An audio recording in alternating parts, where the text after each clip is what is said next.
এই সূরাটি মূলত তারাই শুনবেন যারা খুবই অভাবে আছেন, কষ্টে আছেন, কোনোভাবেই যাদের মনের আশা পূরণ হচ্ছে না, যারা গরিবি দূর করতে চান, ঋণ পরিশোধ করতে চান, এবং যারা চাকরি হারিয়ে দিশেহারা হয়ে পড়েছেন, কোনোভাবেই কোনো মাধ্যম খুঁজে পাচ্ছেন না।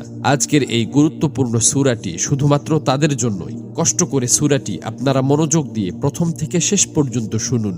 ইনশাআল্লাহ এই সূরাটি শোনার উসিলায় আপনাদের সকল অভাব অনটন গায়েব থেকে দূর হয়ে যাবে, সকল ঋণ পরিশোধের ব্যবস্থা হয়ে যাবে, মনের সকল অপূর্ণ আশা আকাঙ্ক্ষাগুলো পূরণ হয়ে যাবে। আপনি যা চাইবেন সাথে সাথে তাই কবুল হবে ইনশাআল্লাহ।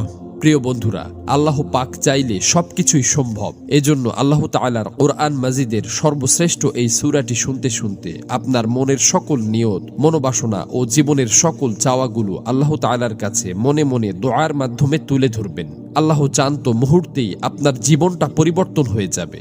প্রিয় বন্ধুরা, জীবনে তো অনেক প্রচেষ্টাই করেছেন, একবার না হয় কোরআন মাজিদের এই সূরাটির উপর বিশ্বাস রেখে প্রথম থেকে শেষ পর্যন্ত শুনলেন।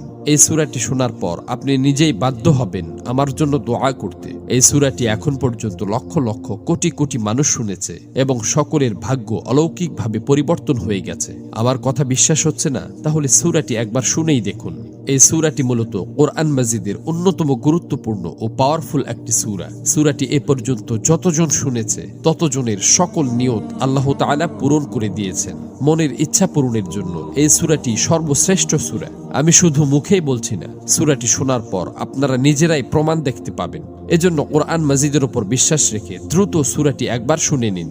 ইনশাআল্লাহ সাথে সাথেই রেজাল্ট পাবেন।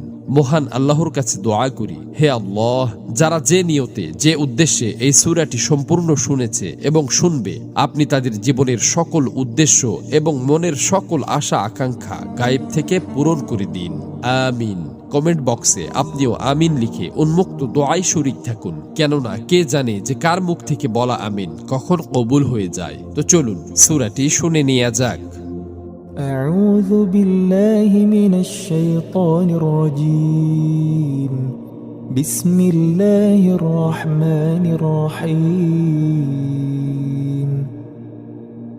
يا أيها الذين آمنوا أوفوا بالعقود أحلت لكم بهيمة الأنعام إلا ما يتلى عليكم غير محل الصيد وأنتم حرم إن الله يحكم ما يريد يا أيها الذين آمنوا لا تحلوا شعائر